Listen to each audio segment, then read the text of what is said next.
So today I'm talking about a new method that I've discovered of overcoming procrastination. Whether it works or not is yet to be seen, but in principle I think it could be quite effective. If you struggle with procrastination, keep on listening, keep on watching, hope you find it useful. Welcome back to consecutive day 1576 for Diary of a Runpreneur. If you believe in my mission of saving the lives of children by attempting the ultimate ultramarathon of run vlogging on consecutive days, distance of a lap of the world barefoot style, then do give this a subscribe, share, like and comment. More people we get in front of, more money we raise, more children's lives we save, which is why I do this every single day. Thank you as always, and let's get started.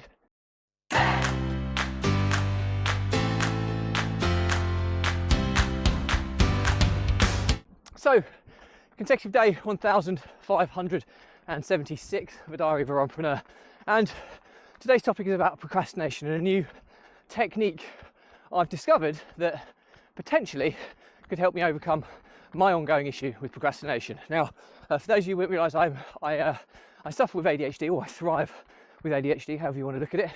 But part of the negative aspects of it is procrastination. Anything that I'm not massively hyper-focused on or really interested in is really difficult for me to kind of do. So procrastination is an ongoing battle for me, which I'm fully aware of. And I've tried numerous different techniques over the years of trying to overcome it. And I think what I've discovered is there are a few techniques that you can use which are potentially better than others. And although I'm never going to completely cure it, if I can improve my issue, even by a small percentage, it's going to be absolutely worthwhile. So first and foremost, let's start from the beginning. Tiredness. If you're tired, it's demotivating, and if you're a closet procrastinator, then you're inevitably probably not even going to get started if you're tired. So don't be tired is probably the easiest route. And the easiest way to not be as tired is, there's a whole host of things we can talk about in this section, but in essence, eat healthier foods, stay hydrated, and get enough sleep. A minimum of 7 hours, I think. You have to try to test it yourself, but a minimum of 7, probably closer to 8, is probably where I need to be. If I've had a good night's sleep, I'm not going to feel as tired, I'm less likely to procrastinate. Number 2 is, how do I start the task? And that's the thing I procrastinate often about. It's the thought process of the actual task at hand rather than the reality. And there's a simple rule for overcoming this. It's called the 5-minute rule. Basically, you condition yourself over time to say, look, just give this task 5 minutes of your time. Time yourself. If you're still not feeling it after you've been trying to do it for 5 minutes, stop, do something different. But if you do, quite often you'll continue through that process and get some really good work completed just by that rule of the 5-minute task. So really, really important to kind of understand that. And you have to be key. Don't trick your mind to just sticking it out, whatever. If you're not feeling it, stop. That's absolutely fine. You've followed the rule. Now, hopefully, more often than not, you'll continue, but that's not the be-all and end-all. Really, really important. The next, there's a lot of evidence.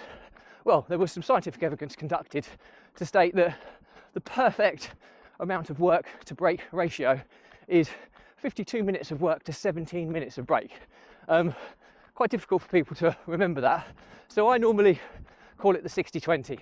So I'll try and work for a 60-minute block if I can. If I'm a little bit short, not too fussed, and then I will have a 20-minute break.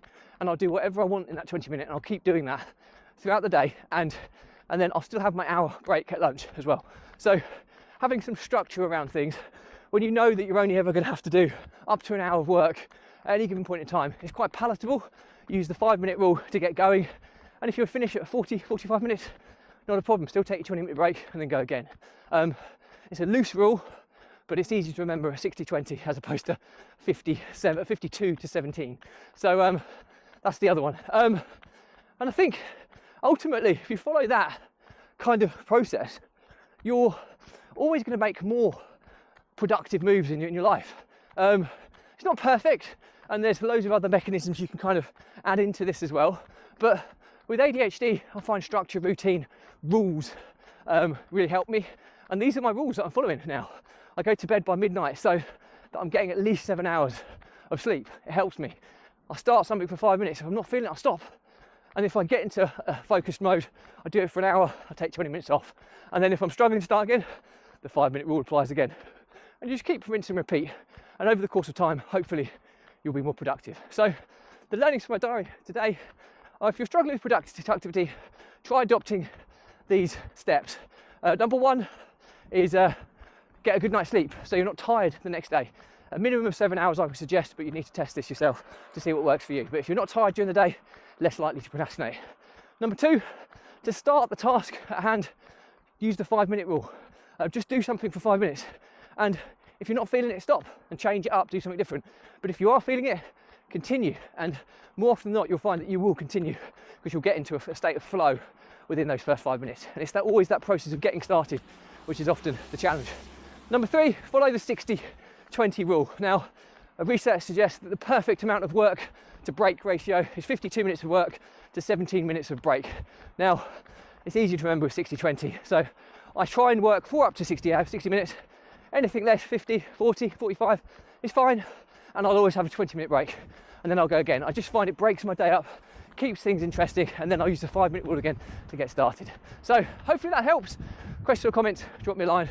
I'll respond to everyone. Do remember though, if you believe in my mission of saving the lives of children by attempting the ultimate ultramarathon of run vlogging on consecutive days, then barefoot style, then do give this a subscribe, share, like and comment. More people we get in front of, more money we raise, more children's lives we save, which is why I do this every single day. Thank you as always.